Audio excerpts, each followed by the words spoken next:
Okay, so morning guys. I'm now in Volkswagen Puchong.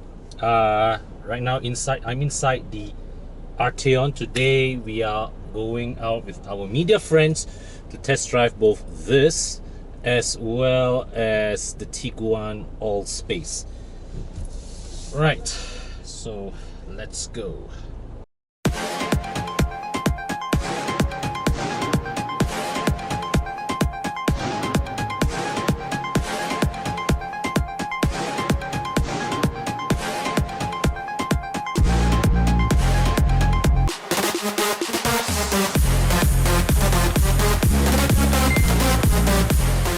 So in line with current SOPs, right? Volkswagen Passenger Cars Malaysia, they have decided to allocate only one media per car. So I have this car all to myself, all the way until lunch, and after that I will be swapping over to the Tiguan All Space. Okay, so whilst we wait for our friends to get ready, let's just explore some of the features in the cabin. Now, as you remember from the earlier launch event, I've already done the walk around for both the Tiguan All Space as well as this car, so I won't be focused on that so much, but rather instead I'll be exploring the functions available. Now, this whole layout here, to be frank, this is very familiar from the Passat there, and we are on our way. In front, going very slow. So this is cool, right? There's the infotainment screen actually responds to this wave gesture as for me to switch between the menus. Very nice. So right now we have departed Volkswagen Puchong and heading to Mites, our first destination. And traffic is still heavy, so there's no I can't really push the car as hard as it can. But overall, right now, for the rigors of your day-to-day commute, right, your rush hour commute, it has proven to be, in just much like a Passat, a very pleasant, very accomplished cruiser. All right, so it is a very unfussed in the way it carries itself. Very smooth, very refined, very comfortable. Line is done in 7.7 seconds. So traffic is a bit clear in front of us, so let's drop. Okay, just be careful as traffic merge. I'm going to continue to stay on the right lane first. Triggered the in about ESC a bit. 2.7, 2.6 kilometer, we're going to exit 2606. Oh, it pulls. So the drive mode selection is on the left side. They obviously didn't transfer it over to the driver's side in the conversion to right-hand drive. I'm very surprised that this small little detail was missed out. But the powertrain provided very, very respectable acceleration off the line. And if you floor the throttle too enthusiastically, it very easily triggers the ESC. Hi guys, so we have arrived at Mites Serdang, where the Tiguan All Space and the Arteon, we are putting these cars through their paces in this dynamic trials. Yeah, you are in the Arteon. we are in the Arteon R line in the dynamic drive session in Mites, and this is the braking test. The straight line braking. All right, so I've done this earlier in the two Tiguans, so let's go. Full throttle, full throttle, full throttle. All right. So next up, we will go to the lane change. So, all right. So this is the lane change exercise. Single lane change. Go. All right. Full throttle again. Okay.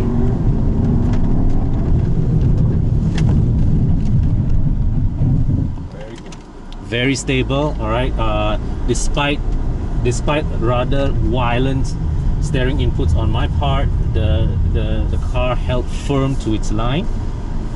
Okay, so now we're on to slalom. Okay, I'm going to be a bit more aggressive than it's advisable. All right. Okay, so this car is a bit slippery. Ooh, no! Very good. All right, so so because of the, okay, it's also because it's a slippery area, it's a sandy area. So the car wiggled a bit, but such is this the inherent stability of the setup of the chassis that it gives me the confidence to be a little stupid. Okay guys, so whilst waiting for the next item on the agenda, I'm just going to take this opportunity here to run through the digital displays of the Arteon. So this panel of switches here controls the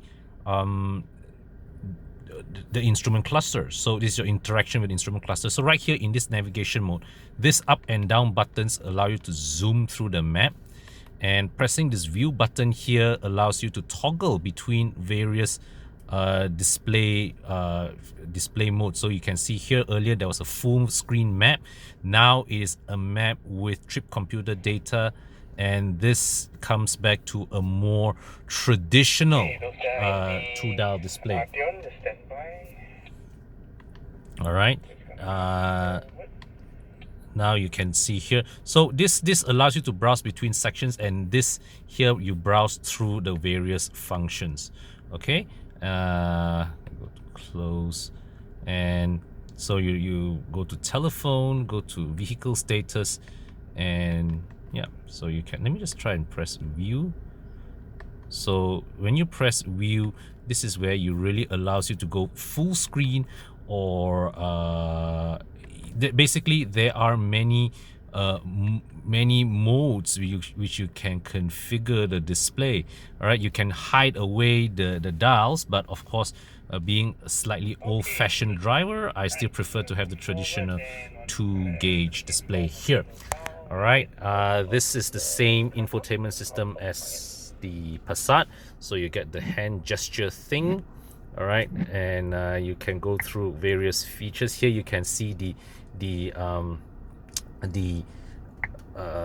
navigation system, vehicle status, and all that as well. Arteon here is practically identical to the Passat Elegance that we know. It has the same 190 PS, 320 Newton meter, 2-liter TSI engine, all right, paired to a 7-speed dual-clutch transmission driving the front wheels. But the main difference between this and the Passat is actually can be found here. This is the DCC button, which allows you to adjust between drive modes, one, and also you get a more dynamic chassis setting compared to the Passat. So what I've been told thus far, and I've yet to experience as I record this, is that when you really drive it on winding roads, say like Karak Highway and all, you will feel the sharper handling characteristics of the Arteon compared to the Passat. You'll feel less, much reduced levels of body roll that gives you more confidence to power your way through the bends. Now, of that being said, we have to acknowledge also that the Passat in its base setup, right, the Passat Elegance that we drove not too long ago, was already a very dynamically capable car. So if you enhance it in the right ways, I'm sure the Arteon here will be quite a blast to drive. And so far, I have to say I have nothing but positive impressions thus far. Okay, so right now I am on the SKVE, and I must say that the performance of this 2.0 TSI engine on the highways is entirely respectable, but you get the feeling that it's not, it still has more to give, but it's holding it back, and this is perhaps a result due to a slightly conservative tuning on Volkswagen's part. Now the thing is, I think this engine in isolation, it's a good engine. In the Passat, it's a great match, but I can't help but wonder if Volkswagen should have spec'd the 220 PS version of this engine that we saw in the Tiguan here as well, because that would better suit the more dynamic personality that the Arteon tries to portray. Because as it is right now, and I'm on open highway, I go full throttle. It's not accelerating with the kind of brunt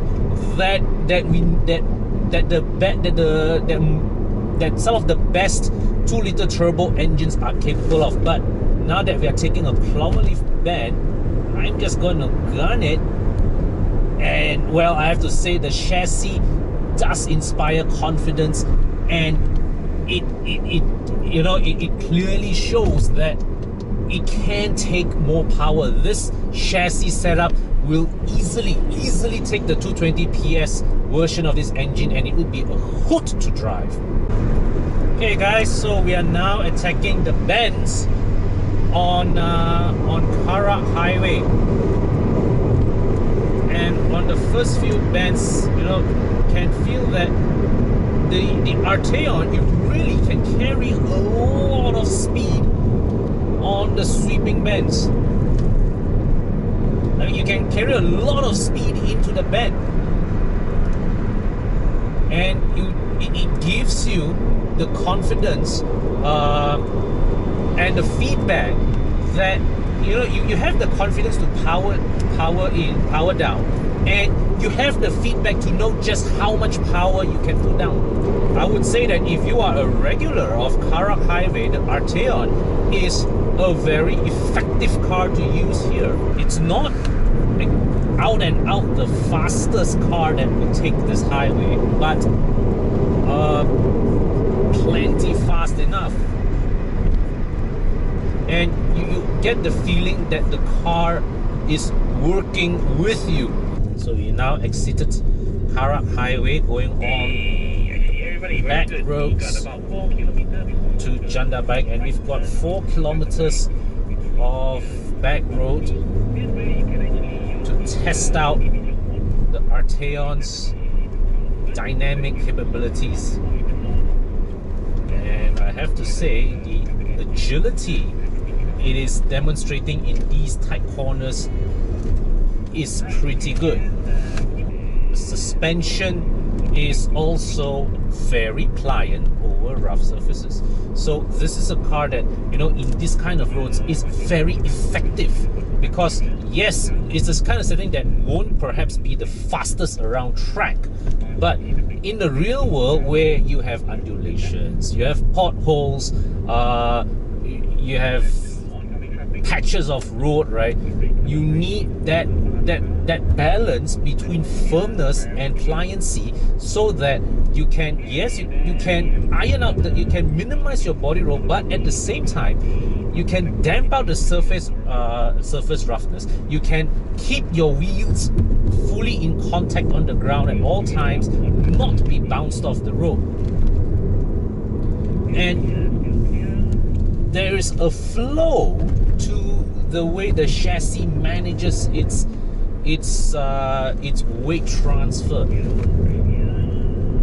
which means that you don't lose a lot of your momentum that you carry around your bends. Your acceleration and deceleration curve becomes less severe, and you can take these bends faster, but without exerting too much effort. Okay guys, so here you have it. We have just reached our lunch spot somewhere in Janda Bike, and that means my stint here with the Arteon R line comes to an end.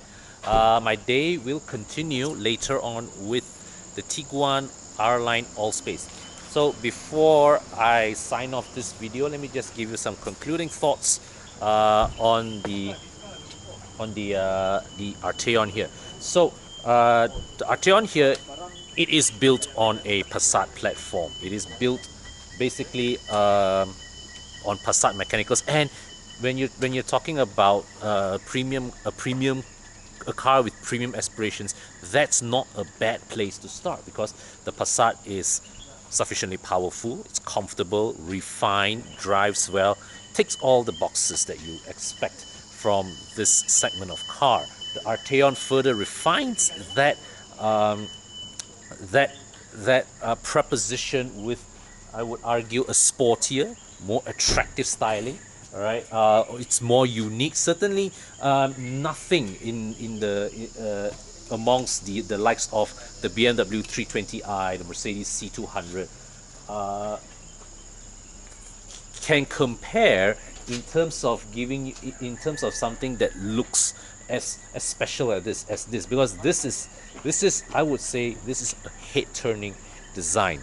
Okay, I think, yeah, because this is definitely this competes against the slightly the lower segment of the premium compact market, like the C200, the 320i, and this one matches up to them in terms of performance. It matches up and it surpasses them in terms of looks, because don't forget, with the C200, with the 320i, you're getting a lower spec version of their car. This one comes almost fully loaded with all the relevant bells and whistles.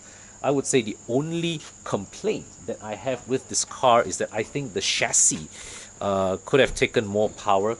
They could have given the 220 PS tune of the engine from the Tiguan. All right, that would give it further differentiation with the Passat, one thing, and it would better exploit the undoubted dynamic talents of this chassis. Because one thing that I noticed when I was on the highways, the overriding impression that I get with this car is that the chassis can take a lot more power than what it's getting. Okay, but otherwise, definitely this is a very attractive, new, and I would say slightly unconventional proposition in the premium compact market. Now, as we all know, Pacific and Orient's Pro Mileage plan allows you to save up to 40% of your car insurance renewal if your mileage does not exceed 5,000 kilometers per year. But do you know that even if your mileage exceeds the 5,000 kilometer mark, you can still benefit from that plan? Now, this is because P&O allows you to top up to the next coverage level without needing to incur any extra charges. So you can think of this as something of an interest-free installment plan for your car insurance. Just pay as you drive. So take me, for example, the amount I save from insuring the S-Max with Pro Mileage freed up extra cash flow for me to repaint the Wajah. Log on to poitoyou.com or call the number on your screen now to find out how much you can save off your next car insurance renewal.